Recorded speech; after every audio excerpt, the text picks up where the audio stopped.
존경하는 92만 성남 시민 여러분, 이덕수 의장님을 비롯한 선배 동료 의원 여러분, 또한 정론 지필 언론 여러분 반갑습니다. 정자동, 구미일동, 금곡동 정용환 의원입니다. 전체주의는 폭력을 휘두르고 민주주의는 선전을 휘두른다는 말이 있습니다. 미국의 언어학자이자 정치 평론가인 노엄 촘스키가 한 말입니다. 우리가 선동이라 해석하는 프로파간다는 단어는 신문기사에서, SNS에서, 여론조사에서도 민주주의 사회의 양념으로 만날 수 있습니다. 오늘 저는 분당을 떠들썩게 하는 경기형 과학고 유치와 관련된 진실 혹은 거짓에 대하여 말하고자 합니다. 지난 문재인 정부는 교육의 평등성과 기회를 강조하는 일부 특목고 폐지와 제한을 추진해 왔습니다.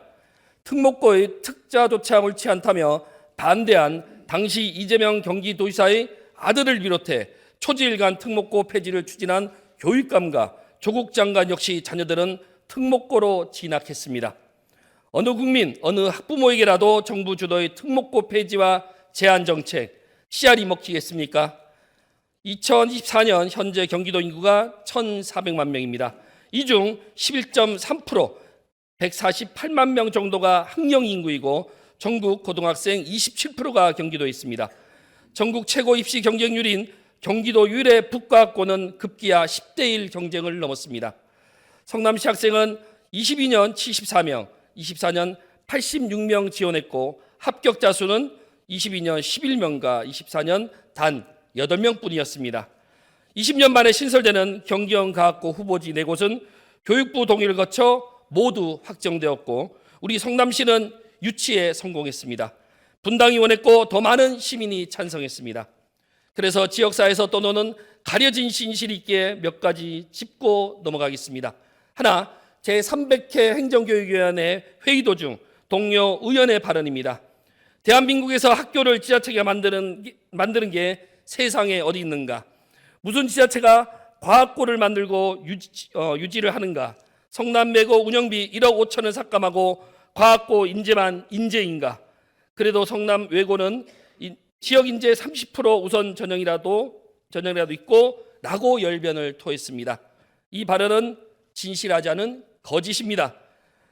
교육은 국가의 목, 지자체가 과학고, 즉 특목고를 만들고 유지하는 곳이 어디 있냐고 하셨는데 있습니다. 그런 곳.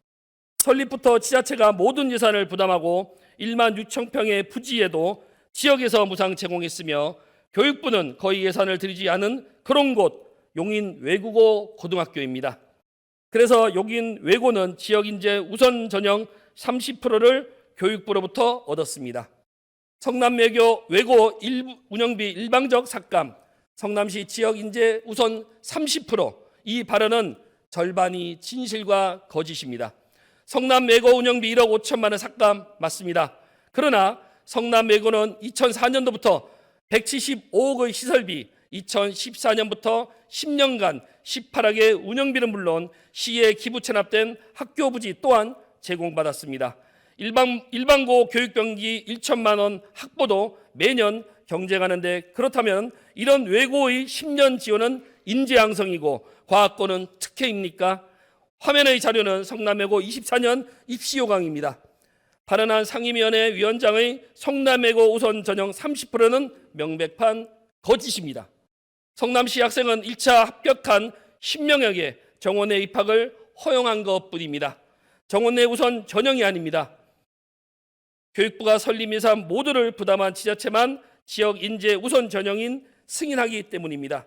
상임위원회 위원장은 위원회 대표권, 의사 정리권, 질서 유지권을 갖습니다.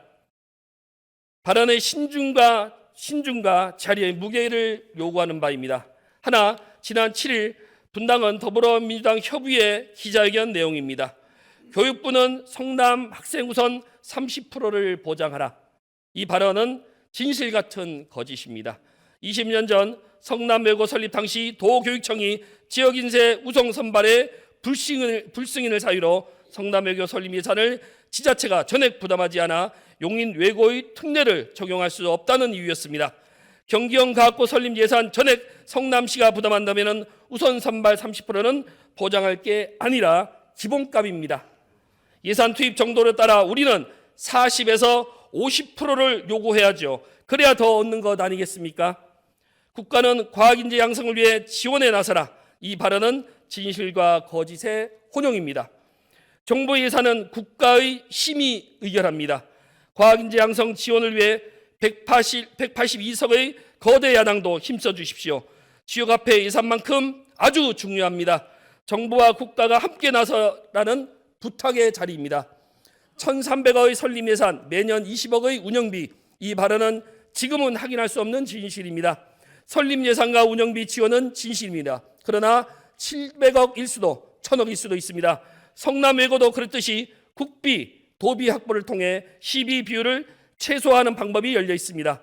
예산 확보와 지역인재 우선 전형 확대를 위해서라면 국회의원, 시장, 교육감이 길거리 미팅이면 어떻고 늦은 발이면 어떻고 식사하면 어떻겠습니까? 지역인재 SNS, 지역 시의원이 SNS 선동, 선전, 비아냥보다 이것이 지역 주민을 위한 진심 아니겠습니까? 도시개발공사 사업시 공공개발은 공적 주체가 학교용지를 교육청에 무상 공급합니다. 반대로 민영개발의 경우 교육청은 시행사로서 학교 부지를 매입해야 합니다.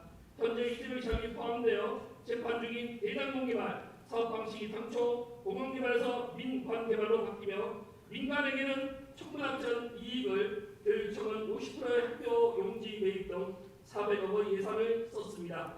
성남시 예산만큼 세금이고 교육청 예산은 세금이 아닙니까? 교육청도 대장동 개발 사업의 피해자입니다. 분당과학고 유치에서 83.7%가 동의한 설문조사를 지역 시의원은 왜곡된 설문을 모르는 사람은 없다며 확증 편증했습니다. 마무리해 주시기 바랍니다. 특목고 폐지에 국민 51%가 찬성했다는 설문조차 응답 표본은 단 500명. 우리 분당과학고 설문 응답자가 훨씬 많았습니다. 저마다 체감하는 진실과 거짓이 다르다 해도 성남 시민이 원하고 성남 시민의 유익이 더 크다면 가는 방향이 달라도 가는 목적은 같으니 함께 힘을 모아 동행합시다. 그것이 주민의 뜻이자 지역 정치인의 책임이라고 생각합니다. 끝까지 경청해 주셔서 감사합니다.